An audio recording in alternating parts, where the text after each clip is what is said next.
So last session, we talked about your key roles personally and professionally, and the particular areas of your life where you are seeking continuous growth and improvement, and where doing well is just essential to alignment with your highest and best self. This is our 10th session in the coaching curriculum, and today we're going to continue this final phase of the curriculum by applying the insights from kind of understanding your psychology as a system to developing practical tools that will really help you in your daily life. So today we're exploring one of my favorite topics, which is the concept of flow. That's the psychological state when we are at our most productive and when we can get so caught up in the passion of what we're producing that we lose track of time and even lose track of what's going on around us. So be careful when you get into flow, because you sort of tune out what's going on around you, and you get that kind of tunnel vision on what's right in front of you. We're going to look at how to get into a flow state, and just as important, how to choose what to spend your time working on when you're in a flow state. So just to share why this topic has been so important to me, I've been working on this book project, and I really had to figure out a way where I could fit in these little work blocks throughout my busy week. And how could I find, like, if I just had half an hour, how could I really turn that into just an amazingly productive half hour? And so the system that I is sort of putting pieces together from different places. And none of this is purely original to me, but I think for everyone, it's about kind of finding a system that works for you.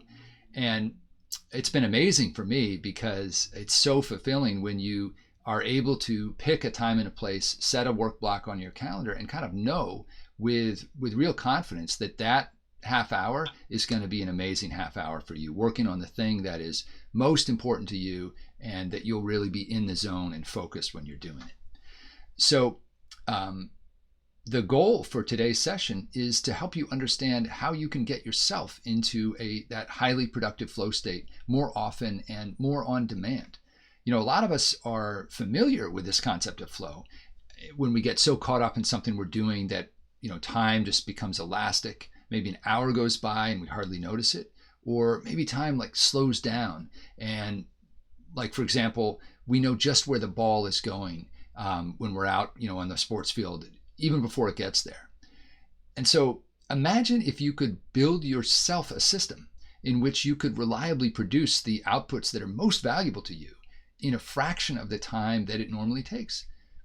And that's really what working more consistently in a flow state can do for you. So it's really worth trying to figure this out. So let's get into it. And these are just some questions to think about as you begin thinking about how to do this for yourself. And the first thing I want to ask you is, when was the last time you remember experiencing a flow state? What were you doing? Was your sense of time speeded down or slowed down or speeded up? What skills were you drawing on? And how are you pushing and challenging yourself in that particular moment? So as you think about that, I asked you about these details because the research suggests that we are most likely to enter a flow state when our level of skill and the level of challenge intersect at just the right point. And this might seem like a kind of self-explanatory, but the idea is really that a lot of times we're in a different place where our level of skill is not matched to the level of challenge that we're experiencing. And so if we're kind of mismatched in that situation, like if the level of skill that's required is super high and the level of challenge is low, that's just like kind of an automatic pilot situation. But if something is really challenging and we have a low level of skill, that can be overwhelming, and you can literally kind of get into a place where you're freaking out, like and that you can't get into flow when you're overwhelmed by by how challenging something is, and your level of skill is not very high. Whereas when you're so competent at something that it's not challenging at all, you're also not going to find yourself in flow there. You're going to feel more bored. So to help you become the engineer of your flow state, let's kind of go back to that last session we had in this curriculum where we introduced the concept of mission maximizing roles and key personal arenas. And these are the particular areas in your professional and personal life where you are seeking continuous growth and improvement, and where doing well is essential to aligning with your highest and best self. And for the purposes of today's exercise around flow state, let's focus on the work side. So you could be thinking as you're going through this, what professional, mission maximizing role is really top of mind for you as you think about what's ahead of you? What part of your work in life do you really need to produce results in? And as you get clarity on that, thinking about what part of your professional world, what role do you need to be in where you need to be this focused? You also want to think further. We've talked a lot about this concept of the one thing you need to get done over the next year or the next period of time in your life, such that by doing it, everything else in that arena of your life becomes easier or even unnecessary. So when you think about, okay, I've focused on a mission maximizing role, I have clarity about that, and there's one thing I need to do there. So for example, for me, one of my mission maximizing roles is around thought leadership. And the one thing that I need to do there is create content, whether it's a book or videos like this. And so finding a way to create a flow state for myself around that one thing is really important. So as we explore the concept of flow and apply it to this one thing, we want to start by looking at your existing productivity patterns. Is there a particular time of day when you feel like you're at your sharpest, doing your best work consistently? Is that first thing in the morning? Is it mid-afternoon? Is it late at night? Timing your work to coincide with this peak time is one way to jumpstart your chances for having, just being able to drop into a flow state. And I found this very helpful for myself, that sometimes you may not actually have a lot of clarity about, how would you know what your kind of peak productivity time is? And there's an app called Peak Time. And it's put together by a guy named Ari Meisel, who is really a thought leader around productivity. And he has written a book called Less Doing. And this is a smartphone app that does something very cool. It basically has you tap as fast as you can with your index finger on the smartphone. And it records how many times you can tap in a measured interval. And it prompts you to do this at different times of day. And what it's measuring is this slight difference in neurological performance. And it's really cool. You'll find that there are certain times a day when you can tap much faster or significantly faster than you can at other times of day. And so that allows you to kind of hone in using that simple time tap test to figure out what is the kind of 90 to 120 minute daily window when your system neurologically is primed to perform at its peak. Now, sometimes you don't have the luxury of just working in that window, and there are other techniques we're going to talk about that will help you overcome that. But for sure, you want to figure out when is that window for you, and then do everything you can to schedule your time to work on that one thing you've identified in that window that's most productive.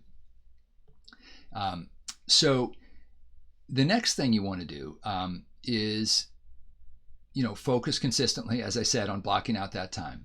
And then an even more important technique is that when you have that block time, I've certainly shared with some of you this idea of a Pomodoro. And this is a particular way of doing a work block. It actually was invented by an Italian graduate school student who was, I think he was working on his dissertation, and he had this tomato-shaped kitchen timer, and he would set it for 25 minutes.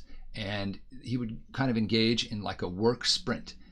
He just said to himself, okay, for the next 25 minutes until this timer goes off, I'm going to be completely focused. I'm not going to let myself do anything else. I'm going to focus on my one thing, which in his case was like writing his dissertation.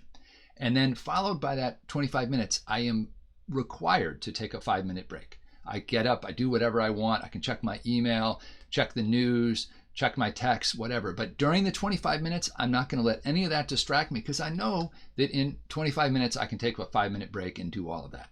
And so it's like making a little deal with yourself that you will focus exclusively in this 25 minutes, and you're not going to kind of let all this other stuff distract you. And I was kind of skeptical of this technique myself. I didn't think that I would like be able to sort of trick myself into doing this, but it turned out to really work well for me and for many other people. And if you Google this, you'll find there are all these apps now that like you can get a little tomato-shaped timer to show up on the screen of your laptop if you want to do it that way. But I actually just have a little timer on my phone. And then there's another thing that I do, which I just have found really helpful, which is I have a set of noise canceling headphones. And when I'm getting ready to do a Pomodoro, I bust out my noise canceling headphones. And this is like almost my Pavlovian response. I get excited. When I get those headphones out, I'm excited because I'm priming myself that I'm going to be in that productive zone for the next 25 minutes. And I have a special soundtrack that I use when I'm writing. When I'm working on my book, the only time I use this, it's rain sounds. It's like a nature soundtrack. That's the only time I let myself listen to that. And so again, it's like this Pavlovian thing that if I'm queuing up that rain sound soundtrack and putting on my headphones, I'm letting myself know, yeah, it's on. The next 25 minutes, I'm dropping into the zone and I'm not going to be distracted. And again, this sounds kind of hokey, but it is amazing. This really has worked for me, and I know it works. Similar things work for other people. So I really encourage you to try something like this for yourself. So the next piece here around just engineering a flow state for yourself is after having found your most productive time and kind of cued yourself with things like the headphones and using the Pomodoro technique. Another really important thing is to match the level of challenge and the level of skill you are bringing to the table. And I'll say a little more about that, but I want to ask you, when you think about the one thing you need to produce, how big a challenge does it feel like to produce this at the level of quality that you need to in order to meet your goal successfully? Would you say that level of challenge is low, medium, or high? And then, so for me, like when I started writing, it was definitely like medium or high, right? It was not low. I felt, it was a significant challenge for me, and it still is. Bearing in mind that level of challenge that you just named for yourself, next you want to ask yourself, what would you say your level of skill is when it comes to producing this output? Low, medium, or high? How well matched are these two? That's the key question. And so when I started working on my book, my level of skill at actually writing, the literal process of writing, was low. I didn't have a lot of systems worked out. I ended up using a program called Scrivener, but I had to learn how to do that. And so it was harder for me to get into a flow state because I didn't really know what I was doing. It was challenging. It was a medium to high level of challenge to be working on this book, but my level of skill was low. And so it actually took practice for me to get used to this program I was using, Scrivener. But as I built up my skill, I found I was able to get into flow much more easily.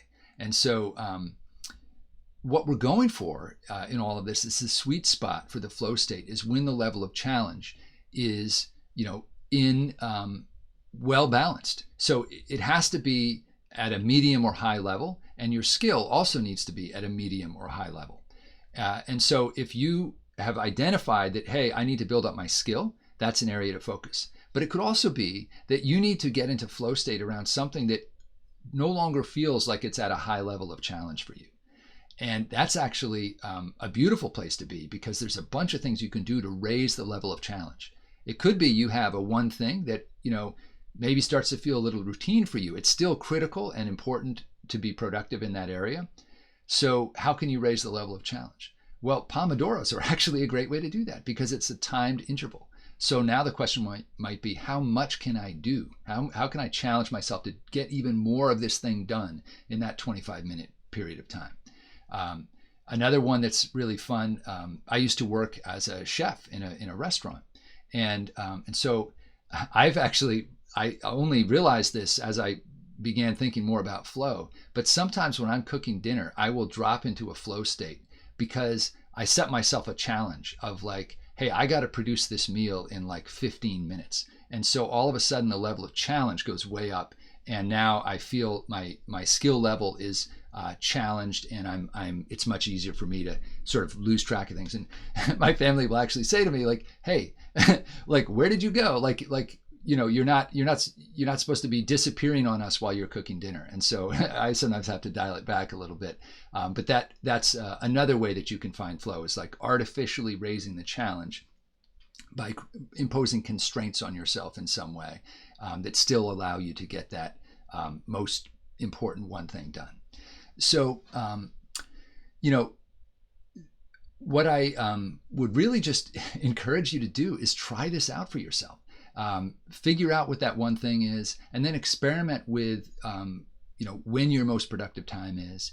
If you haven't tried these timed Pomodoro work blocks, I really encourage you to do that. And then play around with a level of skill and challenge, and understand that, hey, if it's going to be something where you have to build your skill, that may take some time, but that's okay. Know that as you build up your skill, it's going to be more and more easy for you to get into that state of flow. So that's an overview of this whole topic. I think that as you play around with this, you will discover that sweet spot for yourself. And when you do, it is really a magical gift to yourself to be able to create that flow state, which is so fulfilling and rewarding and productive when and where you want it. If you like this video and you want to access the worksheet or any other material that goes with it, just click the link below or head on over to joyfulimpact.co. That's the website where we have all the material we use for working with coaching and personal development for change agents. You can set up a free account in the members area, and you can also check out the blog where we have new content coming out all the time. Why are we putting all this out there for free? Because the world has never been more in need of a new greatest generation of change agents. I hope this material is helpful to you, and if it is, please like the video, subscribe to the channel. That will help us spread the word.